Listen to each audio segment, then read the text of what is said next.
This year, as part of Culture Days, local artist, mother, facilitator Priscilla Omulo helped to strengthen the fabric of our community by working with community leaders and inviting the public to participate in a project she called Weaving Our Story Towards Reconciliation.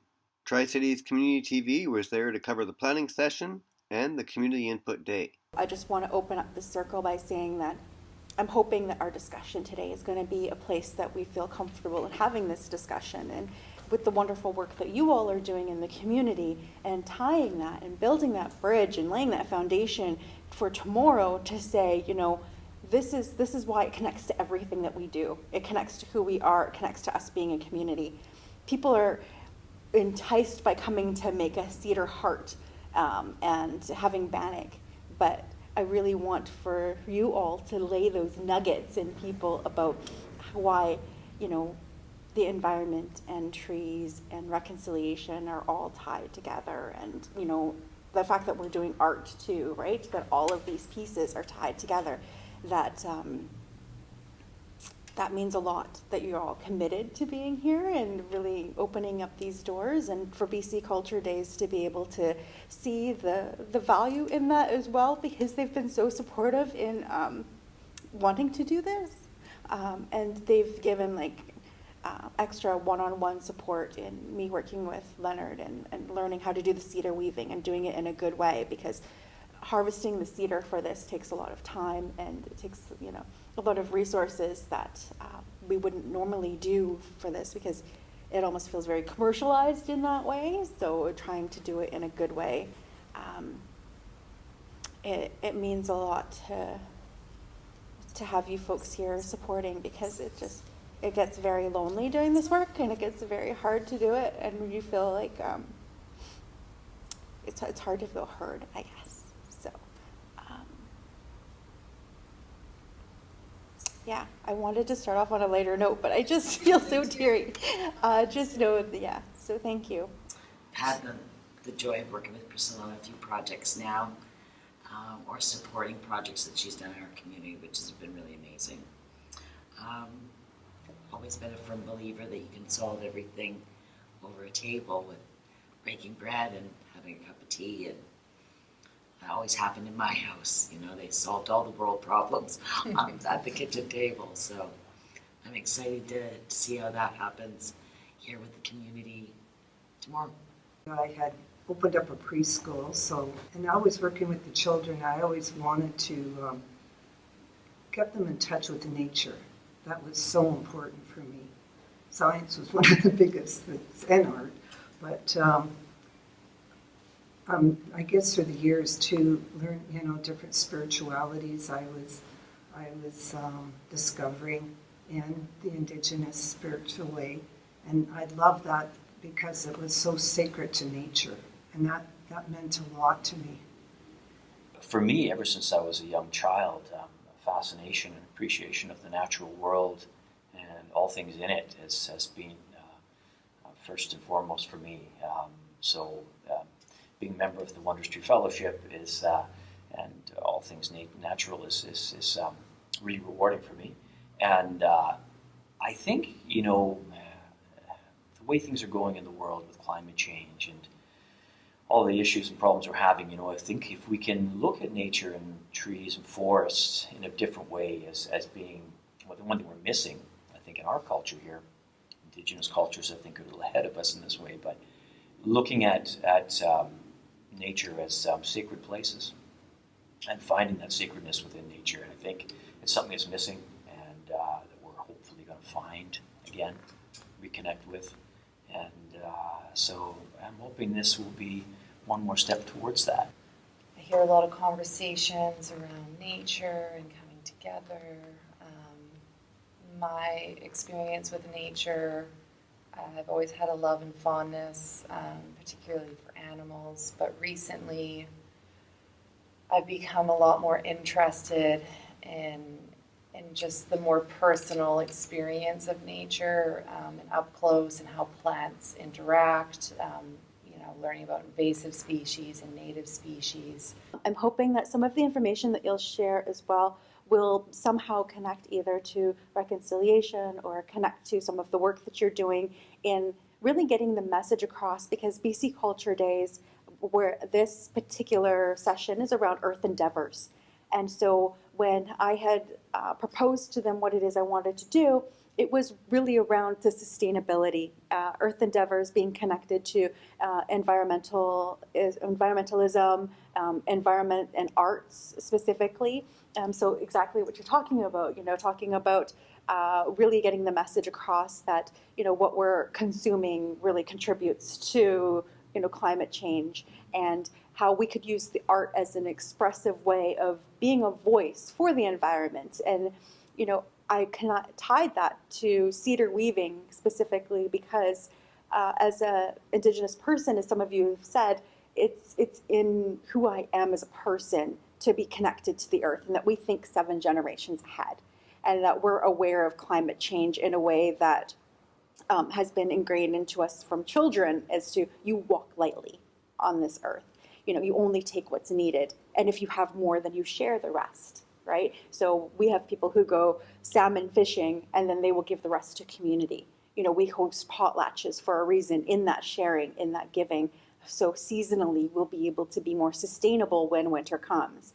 So there's ways in our way of being that I would like to get across with the messaging tomorrow. As I'm sharing with people the cedar weaving, it's not just this is how you weave, it's going to be weaving in these stories that people will better understand that when we harvest with the cedar, we're only taking as much as we need. We're not taking from very old trees or very young trees, that there's a time of year that we do it, and that we use all of what we take, whether it be for regalia, for ceremony, it be for clothing, it be for baskets, for us to use for food, for ceremony, and so everything that we take, we're taking it for a specific reason, and we're not letting anything go to waste, right? And so I'm hoping that people will get that message across, that this is in Indigenous pedagogy, but as well there are ways that they could do this in community, even if they're not Indigenous, right? And connecting that to trees, to being in nature, to art, to express themselves. And so that's kind of my goal for them, what they get out of tomorrow, how you relay your message each individually as community partners is definitely in your voice. Like I'm not gonna, like that's the only part of the messaging I'm hoping that they walk away with. And that we want to put that structure back out into nature somewhere. So hopefully a hiking trail or something that people can go and visit and watch it, and watch how it, goes back to the earth, and hopefully have people see that it's possible, it's possible to do this, and that will hopefully make them think and make them visit it. Like I'm really hoping that people will, I've had some people who can't come tomorrow say that they want to visit it when I've told them that's what we're doing with it. So that's really exciting. Yeah. It'd be nice that it's like just slightly off of a trail or something. Mm-hmm. I was thinking that someplace where it going back to nature, I agree, is part of the process. We go into some trees somewhere, like a path where people will walk, but a little off of it, so people are actually getting off that beaten path. Like that feeling, I that would be a nice physical, I think, feeling for them to get, to just not be where people are, like you're saying, but actually be where animals are, be mindful of where, like, that would be, I think, beautiful. We want the people who are coming tomorrow to take something with them by making the heart, but we also want people who aren't there tomorrow to be a part of that conversation, right? And it also gets people in nature too, mm-hmm. if they go looking for it. Yeah. And I think another significant piece to that is that you'll have people here contributing to that art piece. So it's not just an art, it's the community that built that, right? Mm-hmm. So people have kind of bought into that already and are supportive, and it brings people together on so many different levels. Really like the education piece too, you know, if there's some way that we could add like a QR code or something to the space, so that it takes people to further information. Mm-hmm. I really like, Ooh, you more know, links. more links. Mhm. It could be a link to all of the associations, all of the groups that take part in building this and in this community event, as well as to information about reconciliation, Mm-hmm. maybe a little bit about the Reflection Garden and its history. Like it could be a little bit of everything that really, you know, draws our community together again. Just kind of brings in those pieces a little bit more. I am happy with that messaging. I'm comfortable with it. I just want to make sure that all community partners are as well comfortable with being a part of that message as being a part of tomorrow's event. Some of you recall the 6-piece series that I did on the murder and missing Indigenous women, the art pieces. They were in Western Sky Books. Some of you may not have seen them, but the 6-piece series was about the murdering and missing Indigenous women and girls of Two-Spirited, also about the Red Dress campaign that brings awareness, but it was also tied to these different messages around rematriate, aunties, never forgotten, land back, water is life, and justice. And so the reason why I chose those is to talk about how they all intersect with each other and how that is reconciliation. And I think a part of what we're doing is land back. And so I think what people don't understand is land back isn't just like physically giving land back. Land back is going to understand the Indigenous ways of being and not this overconsumption that I think that people are so focused on what's easy to make my life good, what's pretty to look at, but not what's functional and what's going to take care of the next 7 generations. So I think of Agutu, I think of Agutu's children and Agutu's grandchildren, and then that's what reconciliation is. That's what environment means to me, right? It's who I am and what I was raised with and how we do things, right? So that's kind of what I'm hoping people will take away from tomorrow as well, is that you are all here because you're doing that work that is like family, because that means so much. Like that's who I am. So when people ask, you know, what's your tie to the environment, I'm like, I am the environment. The environment is part of me. Like it's not just work I do. It's not just, you know. That we're all interconnected, that all of our groups are interconnected, you know, the way that we think.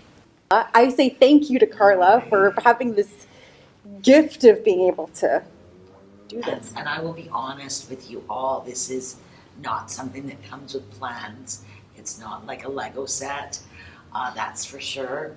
It's I do have a palette that we can use, or we can just use natural branches that we have and twine, things that are all biodegradable. We don't want to use any plastics or anything like that.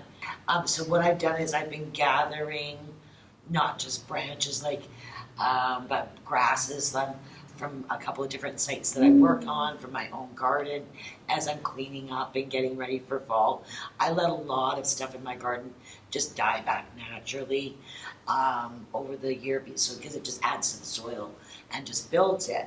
But I've just been kind of pulling out a little bits and pieces here and there and really trying to use things that were already on the ground, not having to cut anything or take anything off of a tree, and just trying to be really respectful of only taking a little bit of everything, and anything that doesn't get used will go home and get used in another project or more fodder in the garden, you know, whichever. And I really want this to be a collaborative piece. So please use your voices, speak up. There's no plan. We're going to make the plan and see what works as a team.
Hello, my name is Priscilla Omulo. I'm a Sartlip First Nation and I'm a BC Culture Days ambassador. There's 8 of us ambassadors for 2022, and this project is weaving our way towards reconciliation. Yesterday we had met with community partners and we talked a bit about reconciliation, and we built a structure that is a part of today. So today we are going to be weaving some cedar hearts with the community. We're offering bannock and tea. We've talked a bit about, the process of harvesting the cedar, how we don't take from trees that are too old or too young, that we try not to go to the same area over and over again, to maintain the stability of cedar and how sacred it is. And so what this project is meant to do is engage community in discussion and create a project that's building bridges between arts and the environment and Indigenous reconciliation. We've been able to have folks go to each of the community partner tables and to have discussions about events that are happening in the community, joining to volunteer, and learn more about the work that each of these organizations are doing. We have Leonard, my mentor here. So for the past 4 months, I've been mentored by Leonard Williams, who's taught me how to make a cedar hat, the headband, harvesting the cedar. And so he's been able to teach me how to do things with protocol and do it in a good way. And then the community partners for the project itself is Poco Arts and Wondrous Tree Fellowship. And so they've been able to bring in the other community partners and help build the structure and really make today happen, as doing it by myself would be completely impossible. So it's been really exciting. A lot of folks are interested in making the hearts and talking to the community partners.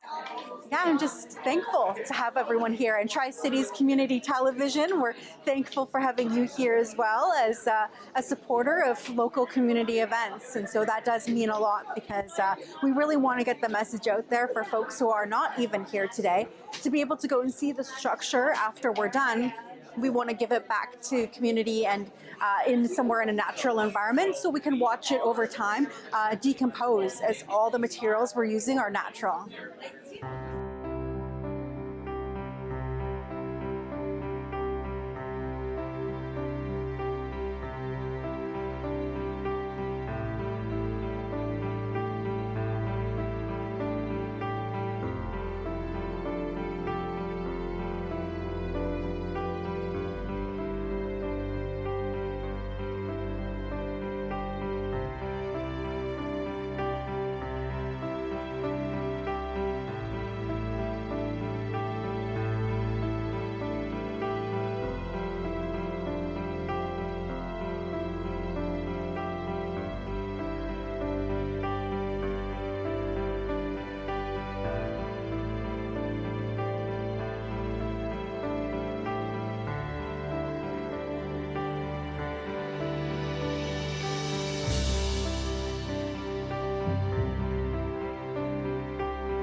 I'm Carla Thompson.